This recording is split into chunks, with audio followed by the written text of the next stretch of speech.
Police in China have been detaining people as protests against the country's strict COVID-19 measures spread to some of its biggest cities in a rare outpouring of public defiance. Apart from Shanghai and Beijing, demonstrations have also been seen in Nanjing, Chengdu, Wuhan and other places, including at universities. People have been criticizing not only COVID restrictions but also President Xi Jinping, with some calling for him to resign. Chinese protesters have turned to blank sheets of paper to express their anger over COVID-19 restrictions, a tactic used in part to evade censorship or arrest. They are angry at Xi's prolonged zero-COVID approach, which involves mass testing, quarantines and snap lockdowns. A deadly fire in Urumqi on the western Xinjiang region that has been under COVID restrictions since August was the trigger for the protests over the weekend.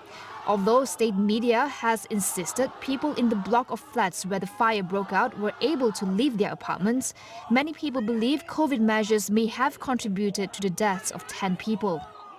But anger at the consequences of zero COVID had already been building for many months, following other deaths and incidences of suffering that people say could have been avoided. The Chinese government has not acknowledged the protests or responded in any formal way. However, news of the protests is spreading through Chinese social media despite heavy censorship. On Monday, China recorded over 40,000 new COVID-19 cases, a fifth straight daily record. The latest protests in China had challenged the central authorities, unlike the demonstrations in recent decades that mainly targeted local officials. But they were still far from the protests leading up to the Tiananmen crackdown in 1989, when activists could leverage the divided leadership within China's Communist Party to press their demand.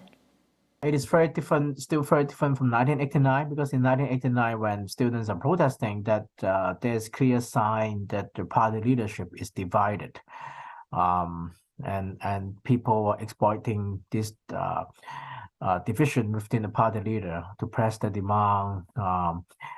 This time, we don't see any sign of division in the party leaderships, and Xi still seem to be in absolute control. We don't see any sign that some other party leaders are trying to take advantage of this to challenge Xi. Without the clear signal of party leaders, the divisions, then I would expect this kind of protest might not last very long. For now, that definitely the government will resort to this kind of harsh crackdown and measures, and it is unimaginable that they will try to resolve the issue by backing down, changing the policy. It is not the Xi Jinping style, and it is not going to do any good for them anyway.